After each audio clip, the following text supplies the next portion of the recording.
TYT Sports, everybody, welcome with the sharply dressed Pablo Alcina. Pablo, as always. I took the tie off, though, today. Well, get comfortable here. We're very casual here in TYT Sports. We offer all types of dress codes. That's why we love having Pablo on, always very sharply dressed, giving Francis a run for his money every single time. No, Francis dresses a lot better. I will give him that. I'll give him that. And he's got better hair. That's where it stops, baby. I bring it strong. Well, for those of you who might have been pulling their hair out during the NBA playoffs this weekend, there was a whole bunch of action, a whole bunch of game winners. It's really what makes the NBA playoffs such, it's its own separate season. When was the last time 2 playoff games ended with buzzer beater bank shots? Well, I was saying the bank is open on the weekend? I didn't know this. I couldn't go to the bank on the weekend, but now, and what's so interesting about the bank shots too, and we'll get to the Bulls in a second because we're going to start off with LeBron James, but Derrick Rose started working his bank shot in Game 4 against the Cavaliers. And you know what? Maybe he needs that bank to start really lifting his game even more. It's always great when you see players adjust like that. And Derrick Rose, fantastic talent. And every time he goes up for a jump shot, all of Chicago breathes in. He landed, breathe out. But he is a transcendent player. He has an MVP on his back, and he's a big catalyst as to why the Bulls can win this series. But before we get to any of that, there's too much to talk about with, of course, the center of the basketball universe, as I refer to him, LeBron James, hits a stunning game winner. That almost wasn't LeBron James's shot to begin with. Although when we look at this in retrospect, it's so easy to say, oh, this could have happened. Well, David Blatt was going to call for LeBron to inbound the pass. Before we even get to that point, though, I know, Pablo, you have some thoughts on things that went wrong for the Bulls before that.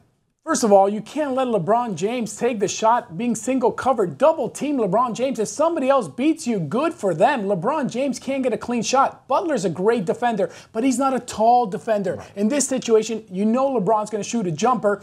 It's not Steph Curry in the corner. It's LeBron James. Yeah, it's not as good, but it's still pretty good. You cannot leave LeBron James that open, that alone, and give him credit. He made the shot. He made the shot. And the thing, when you play at this level of basketball, you do not need much space to make that shot. And LeBron James, being, again, the best player on the face of the earth, is going to make that shot. Well, and he's taller than Butler. He's going to find his... He's taller, he's bigger. He's going to find his spot, and he found it, and he shot it, and he made it. But first of all, it should have never came down to that. When LeBron James, he was fouled underneath the basket. Yeah, he was. The ball was there. They knocked the ball out of bounds. Catch the ball. And the game ends. We go into overtime, but no, they gave him another chance. They gave him another chance. So now there was a lot of speculation. There's a lot of all these words being thrown around after the game that David Blatt was going to call for LeBron to inbound the pass. Right. Now, I've always seen this as 2 different ways when you see these... When you look back on these games, oh, if LeBron inbounds the pass and let's say Kyrie takes the shot or Tristan Thompson takes the shot and they make it.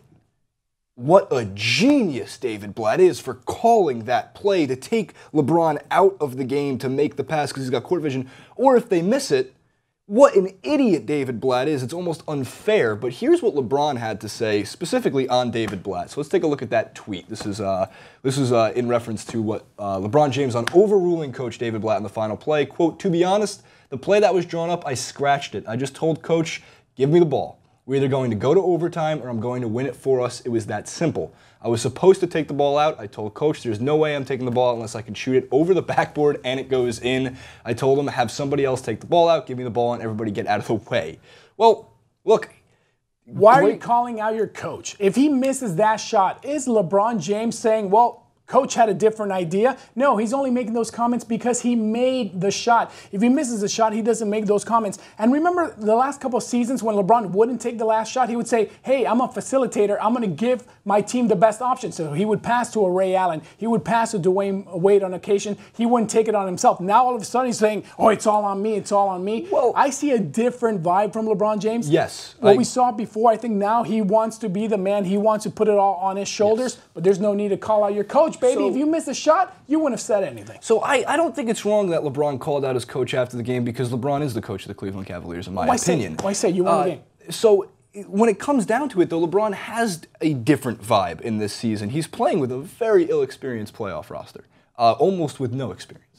And you look back on the Heat days, and you had Dwayne Wade, who won a championship. Oh, he had Shaq. No, Dwayne Wade won that championship. Yeah. I don't disagree that LeBron is calling out his coach. I don't disagree or have any problem with LeBron taking that last shot.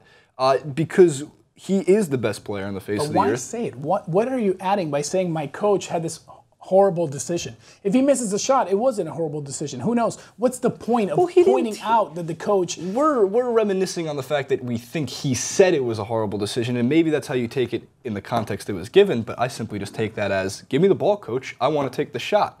To me, it's like saying we're gonna let Pippen take the game winner, and have Jordan inbound the pass. Oh, remember when Pippen wanted the last shot and Phil Jackson had Kukoc take the last shot in a playoff? Kukoc made the shot. Pippen was sulking afterwards. You don't sulk. Your team won the game. You celebrate. Same thing with LeBron. You won the game. Just say, hey, we won the game. A game we almost lost because my turnovers were horrible. LeBron James was bad down the stretch of that game. He won the game with a shot. Celebrate. No need to say, coach had another idea for the last play. I don't get it. I don't understand why he said it. Good shot, though, LeBron. It was with the Bulls, now that we have a tied 2-2 series, and there's always, now it's a best of 2. Mm-hmm. We have 3 games left. I'm sorry. Best of 3, but it's all. Now it's a best of 3. We have 2 games until we really can hope for a game 7 in this series. But if it was 3-1, it would have been over. If Gasol plays yesterday's game, I think the Bulls win the game. Gasol, you can't be hurt now, baby. Shoot it up. You have to play. I mean, yeah, I guess we should give Gasol whatever they gave Manny Pacquiao before the fight against Mayweather. But look, when it comes down to it, it's late in the playoffs. This is something that has happened to Tom Thibodeau for years. He does drive his team into the ground. He plays very tight defense. He requires exhausting minutes out of his players. And year in and year out, we haven't seen the Bulls make a championship run, in my specific opinion, because minute management. What Popovich did to win title after title after title, Thibs hasn't. The problem Thibs has, he also doesn't have shot makers. There was a stretch in the fourth quarter. The Bulls went 3 minutes without missing a shot. It was just turnover, turnover, turnover. And then when they had shots, they were bad shots. The Bulls can't score. The only way they can win games is playing hard defense every single minute of the game. And he can't change that style. If not, the Bulls don't get the seeding that they have. Well, of course. But again, the seeding is one thing, and the playoffs are an entirely different season. And we've seen that again going back to the Spurs. The Spurs didn't matter what seed they were, 1 through 7, 1 through 8. They would find a way to win championships, and of course that did come down to a great coaching system. They could shoot and score. The Bulls are missing They can shoot and score when they needed to shoot and score. And Jimmy Butler, who was most improved NBA player, probably going to get a max deal somewhere this offseason, potentially the Lakers is what I've been hearing, needs to improve slightly more off the dribble, because when he does get those shots, clean-looking shots off the dribble, even if they don't go in, it's a good shot. And the big misconception is that you have players like Jimmy Butler and players like Derrick Rose who are either finding ways to attack the rim, where Derrick Rose did and kind of failed at most parts in the fourth quarter, where he gets flashy with it at the end of the second quarter. Compared to it, Jimmy Butler really needs to step up even more. And I'm not discrediting Jimmy Butler. He's a fantastic player and deserves to be the most improved player. But now that you've been the most improved, you have to stay at an elite level of basketball, and I think he's one of the biggest X factors, especially with an injured or banged up Powell. I just thought the Bulls were taking way too long to get into their sets. You'd look, shot clock, 10 seconds left. They weren't even thinking of a shot yet. Derrick Rose was way too slow in that fourth quarter. It looked like they were trying to milk the clock with that 7-point lead. Yeah, that's true. Hey, there's still 12 minutes to go. That 7-point lead was gone, and then they got out of the rhythm. They got a couple nice three-pointers. Derrick Rose had a nice fadeaway also. Yes. They had a chance to win the game, but they didn't. Now I feel like the Cavs might win this in the next 2.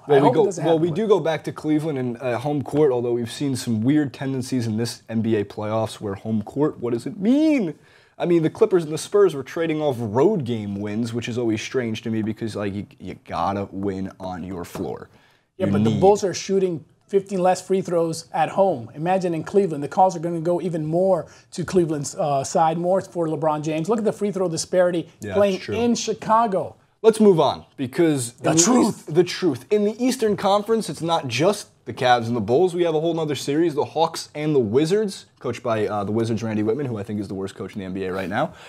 Just my personal opinion, and it will be give him LeBron James, and he's not the worst coach. No, but Randy Whitman just looks fucking clueless on the sidelines. My favorite Reddit thread, and I've mentioned this before, is who is the coach of the Wizards? It's the thing that yells at Gortat on the sideline. I've been using that one. I think it's one of my favorites. Thank you, Reddit. Thank you, Internet. We love you guys. You guys are some of the most creative people I've ever read. So, the truth. He didn't call bank. He called game. Nice. That was a great reply. Fantastic. Nice. But only Paul Pierce or players who have hit so many game winners in so many clutch moments for of course, the history, Celtics franchise winning a championship there, a surefire Hall of Famer in Paul Pierce, could say that. Because I would be a little mad if I think Paul Pierce has earned the right to say, I called game when he hit a bank shot. My favorite, though, is I caught it in my sweet spot, turned around, got a good look, told him to get away. You had 3 Hawks closing down on you, but it didn't matter. I would take Paul Pierce over 3 Hawks, taking the game winner, than anybody with a wide open anything. You know, it's funny, that same day I was calling the Nationals-Braves games. So again, it was Washington, D.C. versus Atlanta, but this was in baseball. Bryce Harper, bang! Walk-off home run, Paul Pierce, bang, walk-off jumper off the bank. Talk about a bad day for the ATL. Yeah, I was going to... But awesome for the Wizards. They nearly blew the game in the fourth quarter. I'm glad they're winning. Shame about John Wall's injury. Yes. Hopefully he'll be able to play again. But Paul Pierce, the truth, baby. I like him. Speaking of someone who looks very good in a suit, John Wall. Got the little flower going on the left side. John Wall's welcome to come on to UIT Sports anytime he wants. He can dance too. Can he? John Wall, you know, he walked in as a rookie doing the Dougie. That's his big claim to fame. I do the Dougie right now, but they don't pay me enough. Maybe next time. Actually, give us 500 likes on the video, and we will get Pablo to do the Dougie for us. Yes. All right, so I mean, the Wizards and the Hawks, we know that's not nearly as exciting of a series as the Cavs and the Bulls, and one of those teams will move on to the Eastern Conference Finals. I don't know what happened to Kyle Korver. I'm a huge fan of him. I talked about him all year long, but I know that you mentioned right before we started talking about this clip that the playoffs is a different monster. Playoff basketball, they play defense every single minute. Regular season three-pointers are wide open until the fourth quarter. Kyle Korver in the playoffs, hands in the face, a little bit closer. You're not going to make them. We're seeing it also with the Warriors. Yes. They're not making their threes. Playoff basketball, baby, is different. It really is a totally different monster, and it gives us so many monstrous headlines to talk about. Leave your thoughts in the comments section below. We want to continue this conversation down there with our loyal and favorite audience in the world. That is the TYT Sports viewers. You can follow Pablo Alsina at Pablo Alsina on Twitter. Perfect. There you go. And if you write, I will reply. There you go. That's a promise. Remember, 500 likes and you'll see him do the Dougie on Twitter too. At JasonRubin91. Don't forget to check us out at TYT Sports. If you click on Pablo right now, you can subscribe to TYT Sports. Yes. See you next time.